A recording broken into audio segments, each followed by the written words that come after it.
Hi, I'm Gary and this is episode 116 of EV Musings, a podcast about renewables, electric vehicles and things that are interesting to electric vehicle owners. On the show today, we'll be looking at batteries. There have been reports of batteries that have died or need changing at great expense. Plus, we hear a lot about degradation of batteries. What are the myths and what is true and accurate? This season of the podcast is sponsored by ZapMap. Before we start, I wanted to let you know who will be on our round table episode at the end of the season. I've confirmations from Maz Shah, who many of you will know from Twitter, as the guy who tracks the GridServe/Osprey/electric highway installs on a map, and also posts out the SMMT information each month showing new car sales. We have Sarah Sloman from Elmtronics, a charge point supplier, Pam Barbato from netzeroaction.org, and Johnny Page from Decarbonise 2030. We've got some great topics to discuss, and it's all out in about 5 episodes' time. Our main topic of discussion today is batteries, and specifically battery health and some of the myths surrounding them. I was in a conversation recently with someone about EVs. Surprise, I know.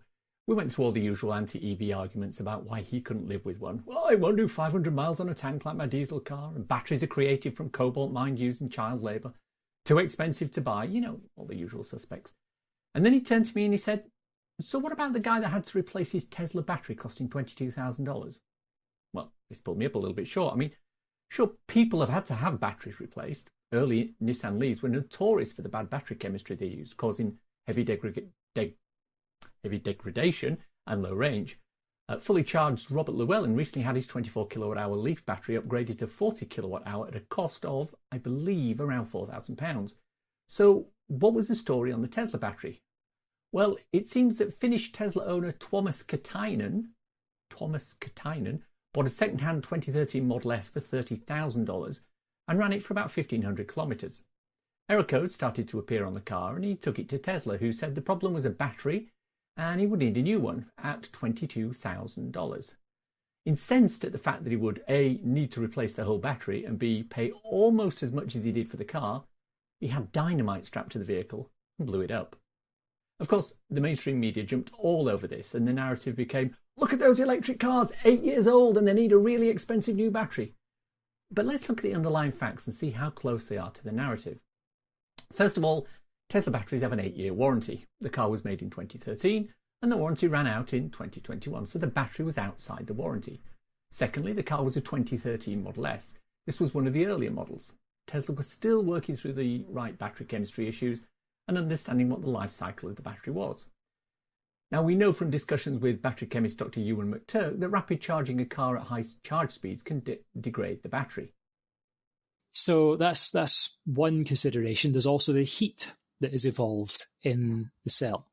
The heat obviously will degrade that cell if it's not extracted quickly. There were some interesting studies recently that showed that you can actually allow a lithium-ion cell to get really hot during rapid charging, as long as you then immediately extract the heat from it afterwards. Now, surface cooling alone is not ideal for that because you're only cooling the surface. If you have a cylindrical cell, we have found with our studies on Tesla-style Panasonic 18650 cells that even just after a 1C discharge, in other words, the current required to discharge the cell within 1 hour. So for a 3.2 ampere hour cell, it's a 3.2 amp current, 1C. Mm-hmm. Anywho, by the time you'd fully discharged it, the core temperature through these fancy instruments that we put into these cells was 5 degrees C higher than the surface temperature. And that thermal gradient from the core to the surface means there's going to be uneven wear, uneven degradation on the cell. You don't want that. At the time, it was possible that this wasn't as well understood. The Model S could have been supercharged 100% of the time to 100% state of charge, causing massive battery issues. We just don't know. Nobody has let us know the history of the vehicle. What we do know is that the $22,000 repair bill was for the replacement of the whole battery rather than the replacement of specific battery modules that were an issue. That would have been much cheaper. But what we do also need to do is step back and look at this from two different perspectives. One, is this something that's happened to a lot of Teslas? And two, is there an internal combustion engine equivalent? Well, let's address the second issue first. Yes, there is an internal combustion engine equivalent.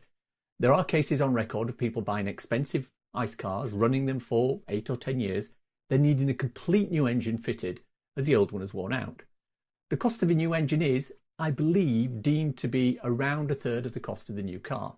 So let's take our lovely V8 Range Rover as an example and see how much it would cost to replace the engine in an 8-year-old version of that. Quite a lot. So you can see what I mean. Now, the first issue is a little bit more difficult to pin down. There are literally millions of Teslas and ultimately millions of EVs on the road. How many have had their batteries replaced? Well, the number's not known. I'm pretty sure the number isn't zero. Tesla Bjorn Nyland, had a battery on his Model X replaced after it had done only a few thousand kilometres. And that was done under warranty. But in the real world, Tesla claims that the battery in one of the premium Tesla Model S or Model X cars will retain an average of 90% of its capacity after 200,000 miles. Under the warranty scheme that Tesla and most other EV manufacturers have, they will replace the battery if there's a major fault or if the battery degrades to a specific figure. That figure differs between manufacturers, but it often sits around 75%. If you charge at home, stop at 80% and drive conscientiously, you'll lose an absolute minimum of range due to battery degradation. If you only rapid charge using high-powered units and always charge to 100%, your battery will degrade quicker. For more on this, see the battery degradation episode, link in the show notes.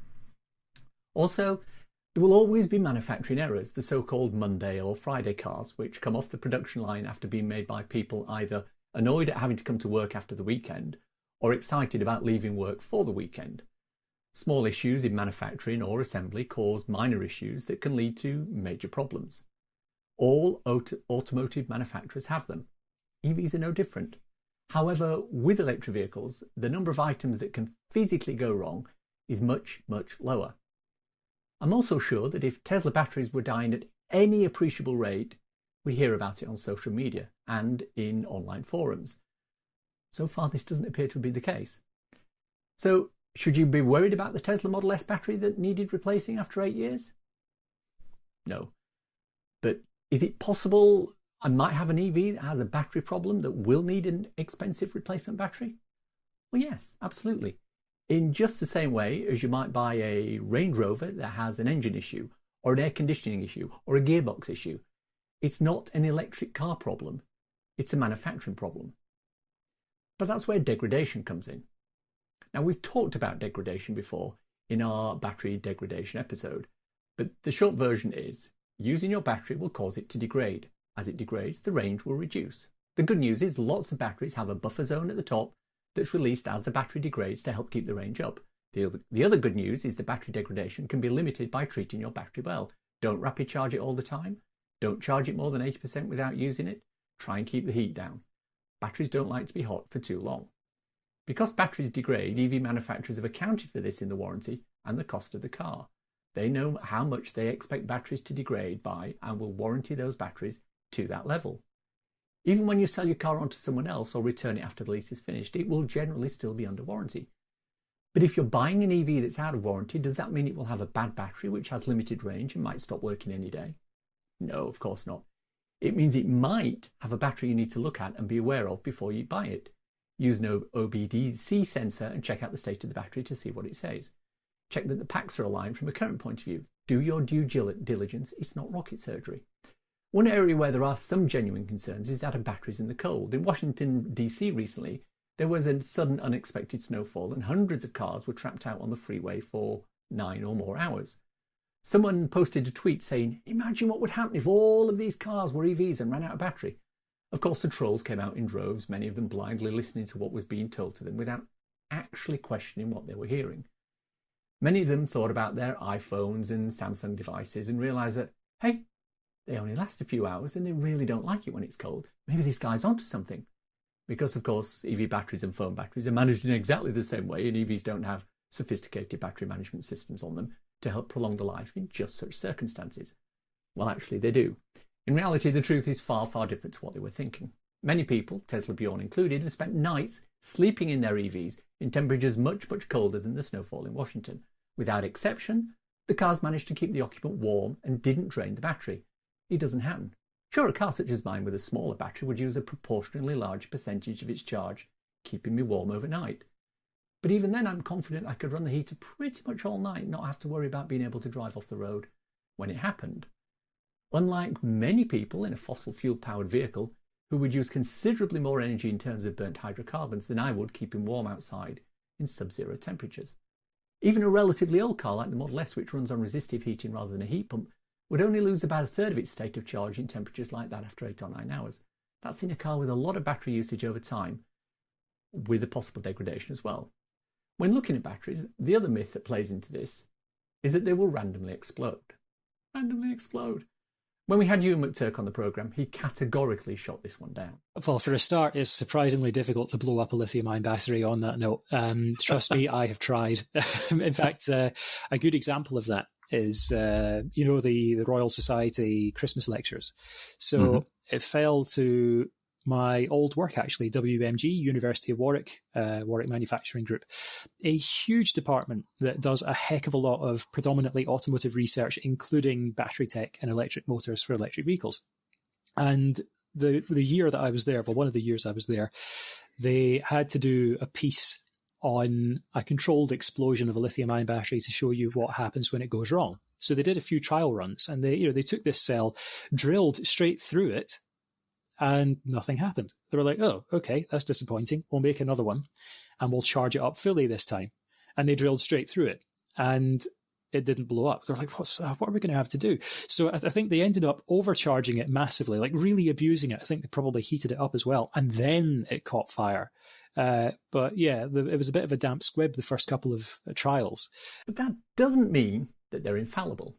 There have been instances of cars setting themselves alight. Several high-profile cases have been seen on the news, but it's worth remembering that internal combustion engine vehicles also burn. In fact, they explode. That's because they're carrying around highly combustible liquids in a tank. Rupture that tank, which usually sits close to the red-hot exhaust of the vehicle, and you're in a world of hurt. But wait, I hear you say, didn't a load of those Chevy Bolts explode recently? No, they randomly set on fire. It led to warnings from Chevrolet about leaving them inside, and it was traced back to a manufacturing fault in the batteries. Just like the recalls that BMW had recently, where 180,000 1 Series cars were recalled because an air conditioning fault could pose a fire hazard. Same thing. Does it mean BMWs are hazardous cars that shouldn't be purchased because they may catch fire? No, of course not. Neither does it mean that all Chevy Bolts are sitting there waiting to burst into flames one night. There are numerous examples of high-mileage EVs that have done many more miles than you would expect in a similar age internal combustion engine vehicle. Almost without exception, they've done these miles on their existing battery. Sure, there are a couple that have had their battery replaced, just like my friend Jonathan had 2 Honda Jazz cars, where the engine just stopped working at a high mileage. He chose to scrap the cars because a new engine would cost more than the car was worth. With an EV, you can do the same thing, except the batteries will be worth more than the car, as they can be sent to second life applications such as battery storage for houses. Which means that even on an EV with batteries that have an issue, you can sell the batteries onto second life companies and they'll use them to create home storage solutions for people who want to be able to catch the electricity they're generating from their solar panels and use it overnight. Try doing that with a Honda Jazz. It's time for a cool EV or renewable thing to share with your listeners. Now, this was on the Fully Charged podcast recently, so apologies for rehashing this, but I'm quite taken with the idea of the Vertical Aerospace VX4. It's the latest in the stream of eVTOL aircraft, which is electric vertical takeoff and landing, that seem to have popped up recently. However, this is different. It actually looks like a proper aircraft, with a fuselage, wings and propeller engines. The difference is that this can take off from a normal helipad. It has 100 times less noise than a helicopter, 0 emissions while flying, and it can work out at about £1 per passenger mile for the flight. The business model is for almost a taxi service, and the company is in discussion with Heathrow Airport to provide a 13-minute flight from the airport to Canary Wharf as an example when certification is complete in a few years. Plus, it currently has over 1,300 pre-orders from companies all around the world, including Virgin Atlantic and American Airlines, who'll use it as a shuttle service to bring passengers in from places like New York City and downtown Chicago to the nearest airports. The EV Musings podcast is sponsored by ZapMap. ZapMap is the go-to app for EV drivers in the UK. Use it to search for available chargers, plan electric journeys, pay for charging on participating networks, and share updates with other EV drivers. ZapMap is free to download and use with subscription plans for enhanced features such as using ZapMap in-car on CarPlay or Android Auto. And that's the show for today. Hope you enjoyed listening to it. If you want to contact me, I can be emailed at evmusings@gmail.com. I'm also on Twitter at MusingsEV. If you want to support the podcast and newsletter, please consider contributing to becoming an EV Musings patron. The link's in the show notes. Don't want to sign up for something on a monthly basis? If you enjoyed this episode, why not buy me a coffee? Go to coffee.com/evmusings, ko-fi.com, and you can do just that. If you want a quick reference ebook to read on your Kindle, I wrote a little something called So You've Gone Electric. It's available on Amazon worldwide for the measly sum of 99p or equivalent, and it's a great little introduction to living with an electric car. Please check it out. Links for everything we've talked about in the podcast today are in the description. If you enjoyed this podcast, please subscribe. It's available on iTunes or wherever you get your podcasts. Please leave a review, as it helps raise visibility and extend our reach in search engines. If you've reached this part of the podcast and are still listening, thank you. Why not let me know you've got to this point by tweeting me at MusingsEV with the words batteries, ! Hashtag, if you know, nothing else. Thanks as always to my co-founder Simon. You know, he fancies himself as something of an explorer, getting out and about in the unknown territory with his electric unicycle. Trouble is, he's at the mercy of the weather. He wanted to visit the Amazonian rainforest in monsoon season to investigate the possibility of running an off-road unicycle race there. A little bit like Extreme E, but on one wheel. Didn't work out so well, though. But yeah, it was a bit of a damp squib the first couple of trials. Thanks for listening. Bye.